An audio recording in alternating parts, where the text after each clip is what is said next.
Hey, Victor Marx here with All Things Possible Ministries, and I'm doing a rebuttal video to a video podcaster named Ruslan.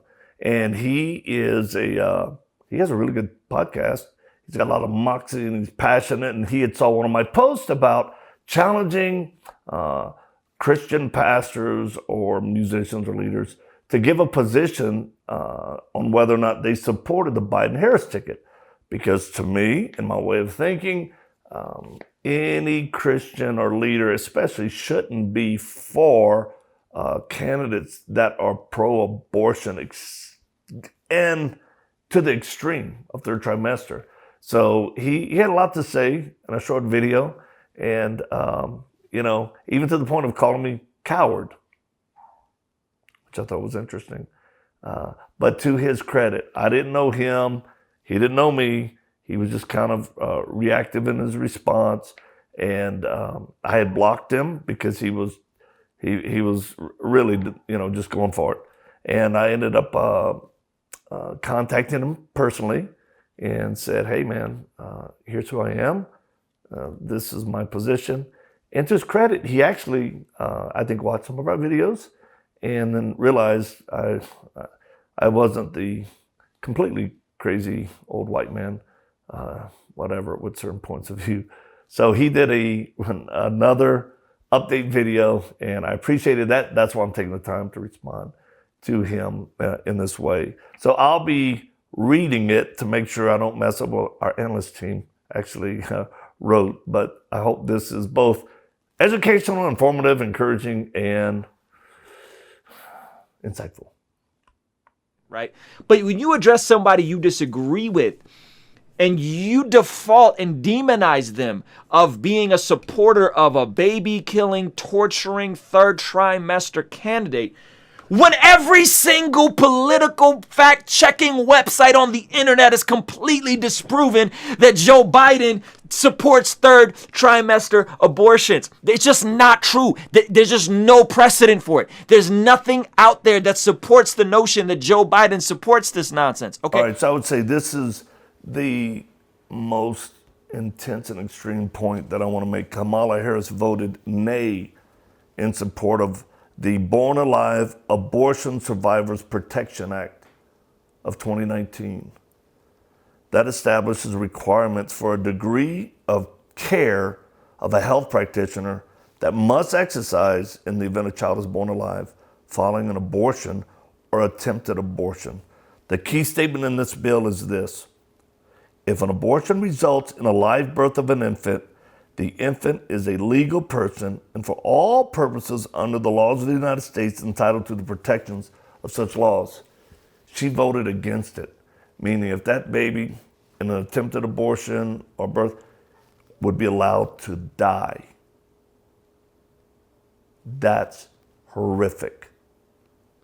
And that's my point, that any pastor, ministry leader, Christian singer, anyone that claims faith, how could you, with any clear conscience, not only not stand up against it, how could you even not warn your people that this is an absolute act of evil and Christians should not participate in this or support a ticket or candidates that would stand for something like this? And that I stand by. Kamala Harris gave a nay vote on the Pain-Capable Unborn Child Protection Act. This act limits abortions to the first 20 weeks. So she voted against it. She's saying there's no reason any law should prohibit a person from getting an abortion all the way through third trimester, or as we've just understood, even born. Hey, so in conclusion on this issue, that there's no evidence that Joe Biden and the Kamala Harris ticket support late-term trimester abortions is absolutely incorrect. To only accept a verbal statement as proof is naive at best. The actions listed plus more speak to their vision, mission to expand the definition and allow for any term of abortion, allow for equal access for all women, including minors in all states, and remove any parental involvement. And also to increase funding should be proof enough in itself. But in the meantime, Christians, you want to see abortion come to an end. Well, why don't you start an orphanage at your church, Pastor Victor Marx? Huh? Start an orphanage at your church. So, Ruslan, on that point, guess what? I agree with you. I absolutely think the church should have more responsibility. But one thing is, I don't have a church, so I can't open an orphanage because I'm not a pastor of a church. I tried, but I wasn't any good at it. I found the lane that I run in, and actually, through our humanitarian and missions work and that we do, we've actually been part of opening and supporting several. So, yeah, my wife and I have been there, including taking in prostitutes who are pregnant into our home and helping establish and help them and see that, you know, God does a work in their life. So we went beyond the church aspect and took it to our home. As Christians, I think that's it. Because sometimes even we can rely too much on the church, which is just a few people in a building versus we are the church. So I think accepting responsibility for that is not only warranted, but it's a great witness. Right? And then you're calling out people on your Instagram, and then you get called out for spreading misinformation because you don't even know that Biden doesn't even support this nonsense, and then you block me. What kind of sense does that make? Hey, regarding blocking you, well, I think last week we had 5.9 million people view our social media platforms. It's 500,000 interactions. And even though I have a team, it's still a lot of work. And on that particular post, I was personally involved because I knew it was such a intense post. I would get a lot of response. I didn't know you. And we do have a policy to stop trolls or people that are not really wanting civil dialogue.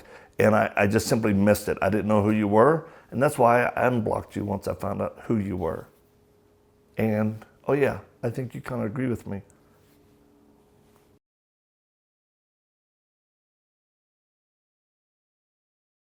What if the solution for them is when they go to one of these Christian clinics that the thing was, hey, you know what? We're not just going to tell you don't do it because it's God's baby and all that kind of stuff, which is all true. I agree with that, right?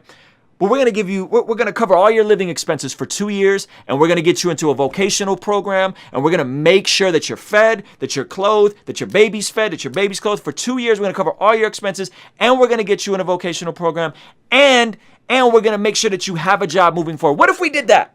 What if the church did that? Sir, I think that is, I think that reads well and brief, and it's a great opportunity. But it working out practically for 2 years, it's a lot of work. It's a lot of cost and expense. And again, I don't know if we should lay it on the burden or the shoulders of the church as much as it should be the shoulders and the back and the heart of Christians. So, I think when young women are in trouble, regardless of accidental, promiscuous lifestyle, rape, whatever, we as Christians need to come alongside. And what we always do, and it surprises people because we're so against abortion, and we're also very much, and it may sound old-fashioned, but it's biblical that, you know, people shouldn't commit adultery, shouldn't fornicate. You should wait, right? But when people do get pregnant, even ones we know or don't, we just congratulate them on choosing to have the baby. And we do believe that people should support them because it's a lot of pressure for a single woman. And hopefully the man, the fella, the guy would be a man, do the right thing, marry, provide, and have a stable home for that child. But yes, I do believe we should step up and help. And it's just about hitting up pastors, trying to publicly call out pastors for supporting. Listen to how this is worded. Pastor Miles, thank you for the follow-up video. I think many would simply like to appreciate the consideration of a loving response. Do you support or think third trimester abortions right? No. Very few people think that's okay. Very few pro-choice people are like, yeah, kill the babies until they could come out. Nobody actually believes this stuff, right? Like, again, not nobody. Very few people are actually for this, okay? So, Ruslan, I will disagree on that point because I think that's, again, I understand what you're saying, but the church, especially leaders, have insulated themselves from a level of accountability when they are public and have social media and become public figures, I absolutely believe they are required or should be on a level of accountability for those who follow or attend their church to say, where do you stand on this issue? Right? Instead of being quiet. Now, I know some people go, I'm here just to share the gospel and I never get involved in politics. And I go, well, on issues of abortion, it's not about politics. That's a moral issue. And that requires spiritual leaders to step up. If the grounds and the battlefield is the political field, then we shouldn't be afraid to say, that's the best person that aligns himself with the values that we hold dear, that are biblical, and we love and value life. So I think it's really okay that people ask, what's the harm in it? So one more note I would say is Jesus was pretty forthright and direct with religious leaders, if you remember in the scriptures. We got to stop, and I'm going to call you out. And if you block me for calling you out on a post of calling other people out, you, sir, are a coward. Say that again. Actually, the only people I fear is the good Lord Almighty and my bride. When ISIS invaded Iraq and started killing, beheading, and taking young women, even kids, for sex trafficking, and we had an invitation to go by the Kurdistan regional government through a friend and put together a team to help a number of girls who had been held captive by ISIS, who all they wanted to do was die.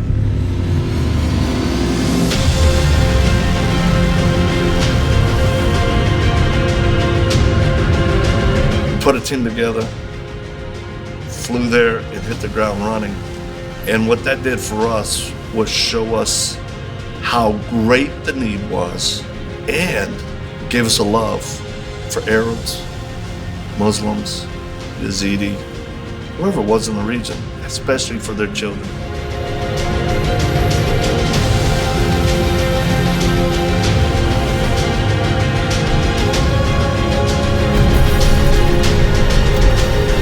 When wars and evil things happen, the children are always the one that suffer the most.